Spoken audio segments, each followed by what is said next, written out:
आप सबों को मेरा नमस्कार। और आज की कहानी में एक शख्स दो अनमोल जिंदगी यानी सगे बहनों की जिंदगी को चूहे मारने की दवा देकर छीन लेता है। ऐसा सीन क्रिएट करता है कि आपको अजय देवगन की फिल्म दृश्यम याद आ जाएगा। एक ही बात को विश्वास के साथ ऐसा वहां पे परोसता है कि जांच अधिकारी मर रही वो लड़की जिसका अब प्राण बचने वाला नहीं है, उसको भी यकीन हो जाता है।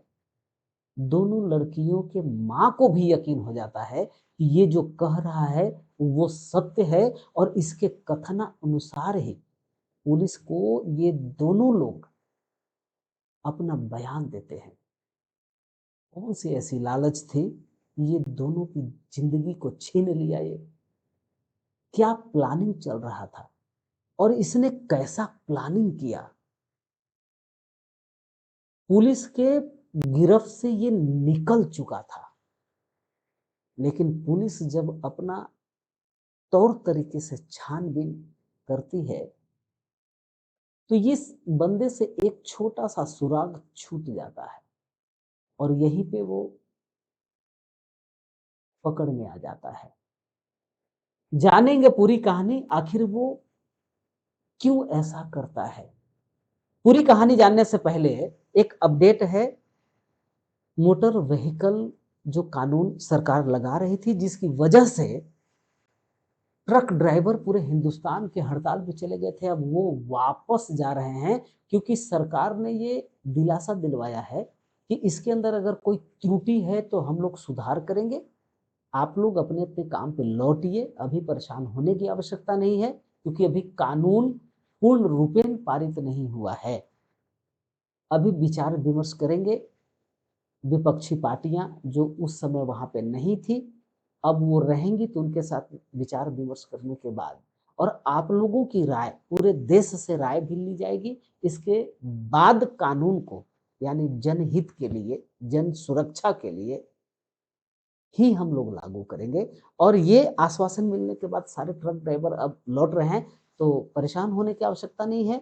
जो तकलीफें होने जा रही थी या बहुत जगहों पे ऐसा था कि रोजमर्रे की जो जरूरतें हैं उसको पूरा करने में तकलीफें आनी शुरू हो गई थी, अब वो नहीं होगी। परेशान होने की आवश्यकता नहीं है। बढ़ते हैं हम लोग कहानी की तरफ। कहानी है 16 अक्टूबर की। 16 अक्टूबर 2023।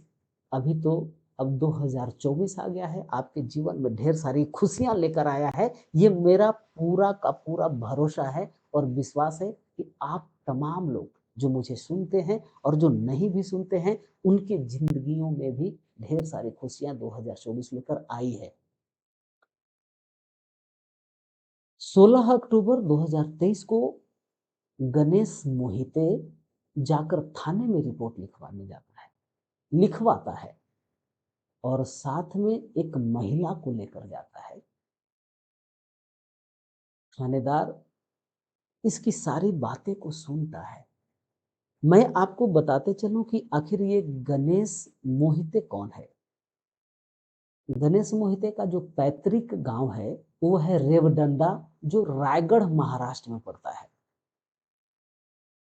पालघर महाराष्ट्र यानी नियर अबाउट मुंबई।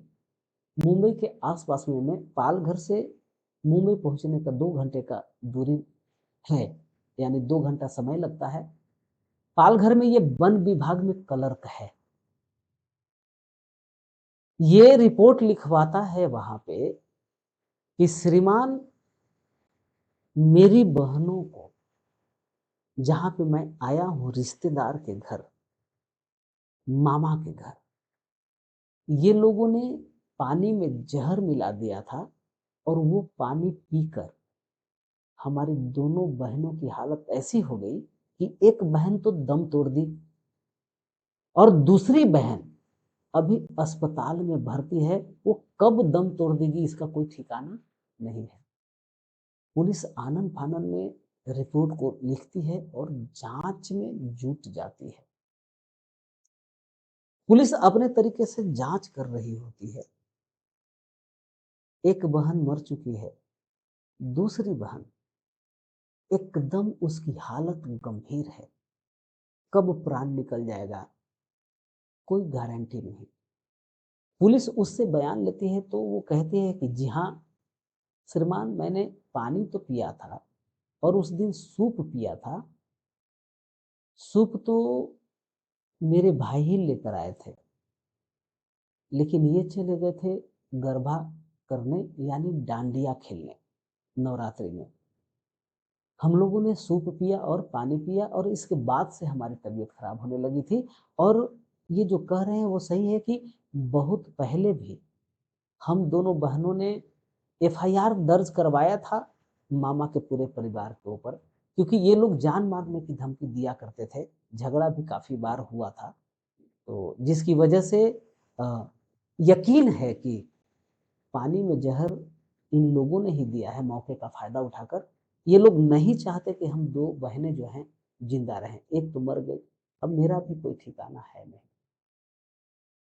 लड़की का बयान दर्ज हो जाता है, गणेश मोहिते के माँ का भी बयान दर्ज हो जाता है। पुलिस छानबीन करना शुरू करती है, कहीं से भी किसी भी प्रकार का कोई सुराग मिलता नहीं है। जाँच करते-करते समय गुज़र रहा है। 16 अक्टूबर से लेकर के 22 अक्टूबर हो जाता है। 22 अक्टूबर को वो जो लड़की बयान दी थी, वो भी मर जाती है। जैसे ही लड़की मर जाती है और 16 से लेकर 22 के दरमियान पुलिस किसी भी नतीजे पर नहीं पहुँचती है। ये केस अब चला जाता है वहाँ के लोकल क्राइम ब्रांच के पदाधिकारी के पास। गणेश मोहिते बाकी जो जाँच कर रहे पदाधिकारी थे, उनको भी ये पूर्ण रूपेण विश्वास हो जाता है और ये दिलवा देता है कि नहीं, श्रीमान ये लोगों ने ही हमारी बहनों की जान लिया है। बार-बार यही बात रटते रहता है। पूरी कहानी सुनाता है वो कि पहले भी ये लोग हमारी बहनों के जान के दुश्मन थे, जिसकी वजह से हमारी जो बहनें हैं एफआईआर भी दर्ज करवाए हुए थे। पुलिस कंफ्यूज है, कहीं से भी किसी भी प्रकार का सुराग नहीं मिल रहा है। मरने का कारण पोस्टमार्टम रिपोर्ट में यही आता है कि पॉइजन की वजह से इनकी प्राण गई है। पुलिस को किसी भी प्रकार का कोई सुराग हाथ लग नहीं रही होता है। मामा के सारे परिवार को उठाकर थाने के अंदर लाया जाता है और पूछताछ करना शुरू करती है पुलिस अपने अंदाज में। पुलिस पूछताछ जब कर रही होती है तो थोड़ा सख्ती बरतती है मामा के ऊपर। मामा कहते हैं कि श्रीमान आप लोग हम तमाम परिवारों का जान आप ले लो, शरीर से प्राण निकाल लो, लेकिन ऐसी गलती हम नहीं करेंगे कि अपनी भांजियों का प्राण हम लोग ले सके। और कोई कारण भी तो नहीं दिख रहा है कि हम लोग भांजियों का प्राण हम लोग क्यों लें। लालन पालन पोषण खर्च पानी का तो काम सब गणेश मोहिते देख रहा है, संपन्न है, किसी भी प्रकार का हम लोग 1 रुपए का खर्च कर नहीं पाते इन लोगों को और देते भी नहीं हैं, तो प्राण लेने जैसी कौन सी बात आती है। अब रहा पानी पीने की वजह से जान गया हुआ है तो श्रीमान हमारे घर में एक सीसीटीवी कैमरा लगा हुआ है। उस सीसीटीवी कैमरा का घटना के दिन से लेकर सारे रिकॉर्ड्स को आप जांच करिए, वहां से ये पता चल जाएगा कि आखिर माजरा क्या है। लोकल क्राइम ब्रांच के अधिकारी की जो बत्ती है वो जलती है। सीसीटीवी कैमरे के सारे रिकॉर्ड को खंगाले जाते हैं। उसके अंदर नहीं पाई जाती कि पानी के अंदर कोई भी व्यक्ति गया हो और वहां कोई भी पुड़िया हो या किसी भी प्रकार का सीसी हो या उसके अंदर कोई चीज डालता हुआ दिखाई दे रहा हो। ऐसा नहीं होता। कंटिन्यू कंटिन्यू घटना के एक दिन पहले से लेकर यानी 22 अक्टूबर तक किसी भी प्रकार का कोई रिकॉर्ड फाउंड नहीं होता। सीसीटीवी में ये पता ज़रूर चलता है कि ये दोनों की जो माँ है, वो पानी लेने कंटेनर में से गई है। कंटेनर बस घर के बाहर रखा हुआ था पानी पीने वाला, और वहीं से लोग पानी लेते थे और पीते थे घर में। लेने गई तो ज़रूर है, पानी लेकर आई तो ज़रूर है, इतना मिलता है। पुलिस अब ये श्योर हो जाती है कि मामला कुछ गड़बड़ झाला है। यानी यहाँ पे ये जो परिवार है जिसके ऊपर एफआईआर लिखा गया है और हम लोग जांच पड़ताल कर रहे हैं, ये मामला इन लोगों का नहीं है, इसके अंदर किसी और का हाथ है। पुलिस अपना नजरिया थोड़ा सा टेढ़ा करती है, और टेढ़ा करने के बाद गणेश मोहिते, यानी वो दो लड़कियों का भाई गणेश मोहिते क्लर्क है, पुलिस गणेश मोहिते के फोन को अपने कब्जे में लेती है और एक्सपर्ट को देती है कि भाई जांच करोगे कि आखिर ये क्या देखता है, क्या सुनता है, क्या समझता है, सारे रिकॉर्ड इकट्ठा करो। तो पता चला कि 16 अक्टूबर से पहले 7 और 8 अक्टूबर को इसने 54 बार ये देखा है यूट्यूब और बाकी सोशल साइट पे कि हत्या कैसे की जाए, हत्या करने के तरीके, पॉइजन कौन कौन से आते हैं और किस प्रकार से आते हैं। ये पूरा सर्च है, 4 से 5 दिनों का लगातार सर्च। पुलिस का जो कान है अब वो खड़ा हो जाता है, दिमाग की बत्ती अब पुलिस की जल जाती है कि यस, अब सुराग हाथ लग गया। पुलिस गणेश मोहितो को उठाती है, और उठाने के बाद गणेश मोहिते का गाड़ी का तलाश करती है, गाड़ी कार की तलाशी लेती है।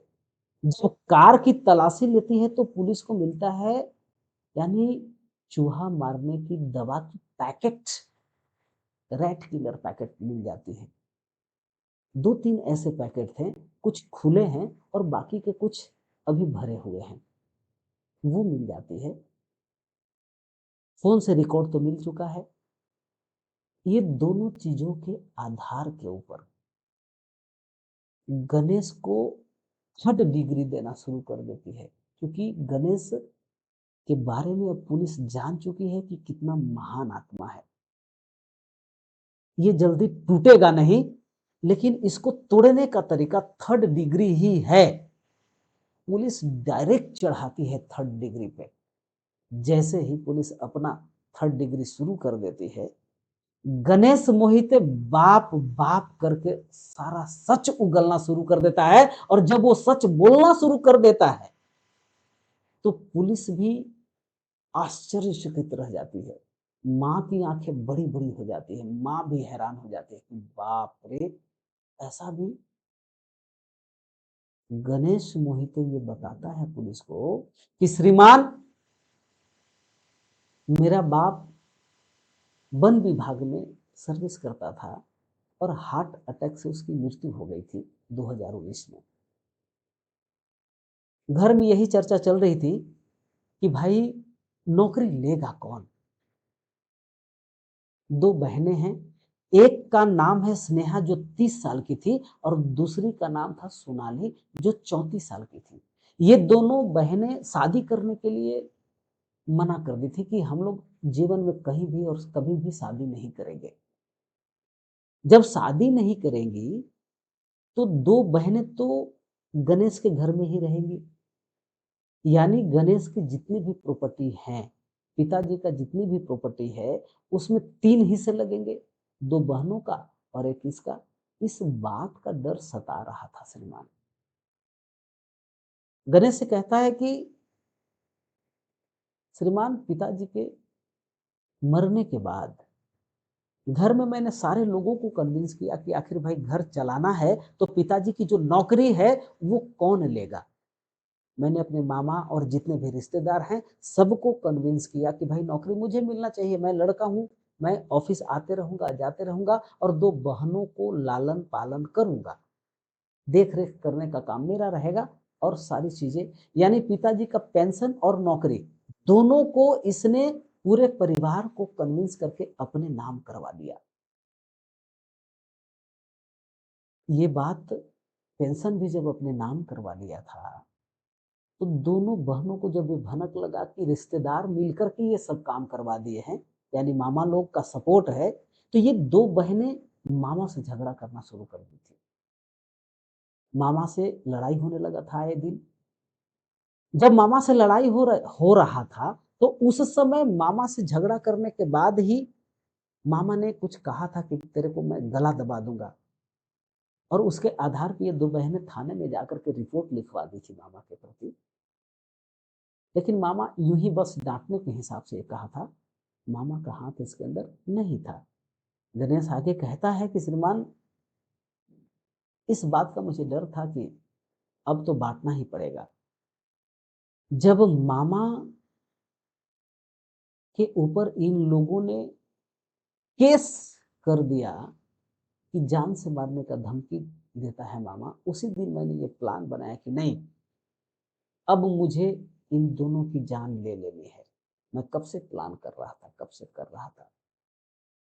श्रीमान, अगर मैं पाल घर में इन लोगों को मारता तो पूरा शक मेरे ऊपर ही जाता, इसलिए मैं इनको पाल घर से रायगढ़ रेवडंडा लेकर आया।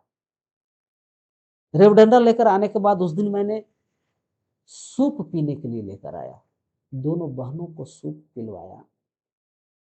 सूप में मैंने रेट किलर यानी चूहा मारने की दवा को मैंने डाल दिया था। माँ भी वही थी। माँ को मैंने बोला जाकर पानी लेकर आइए। जब वो पानी लेकर आने गई थी, उसी समय मैंने डाला हुआ था दवा। दोनों बहनें आई और दोनों ने चाव से सूप को पिया। इसके बाद सूप देने के तुरंत बाद मैं चला गया था डांडिया खेलने। फोन आता है सोनाली का कि भैया मेरे पेट में गड़बड़ हो रहा है। मैं जानबूझकर नहीं आता, होने दो गड़बड़, निकलने दो प्राण, जानबूझकर नहीं आता साहब, देर करके मैं आता हूँ। और जब ज्यादा तकलीफ होने लगता है तो आनंद फानंद में लास्ट स्टेज होने के बाद वहाँ के अलीबाग सिविल अस्पताल में जाकर भर्ती करवाता हूँ, और वहीं पे वो प्राण त्याग दे देती है। स्नेहा के भी पेट में गड़बड़ होने लगा था, जल्दी इसका प्राण निकला नहीं। इसको भी अलीबाग सिविल अस्पताल में भर्ती करवाया था साहब। ये अभी तक जिंदा थी, इलाज की वजह से चल ही रहा था, लेकिन चूहा मारने की जो दवा थी वो अपना काम कर गया था साहब। मैंने इसको कन्विंस किया, ये बुलवाया था साहब मैंने ही कि मामा के खिलाफ बोलो, चूंकि मामा ने ही जहर डाला हुआ है। गणेश मोहिते अपना जुर्म को इस तरह से कबूल करता है। पुलिस गणेश मोहिते को कोर्ट में पेश करने के बाद सीधे जेल के अंदर डाल देती है। सारे सबूत, पूरा चालान शीट बनाती है, वहां पे सबमिट कर देती है। दोस्तों, भाई अपने बहन का जान सिर्फ इसलिए लिया कि इसके पास जो दौलत है, जो नौकरी करता है, जो सैलरी आती है, उसमें कहीं बट न जाए, जायदाद में कहीं कोई बंटवारा ना हो जाए। सिर्फ वो दौलत ही कारण था जिसकी वजह से गणेश ने अपने ही दो अनमोल बहनों की जिंदगी को तबाह और बर्बाद कर देता है।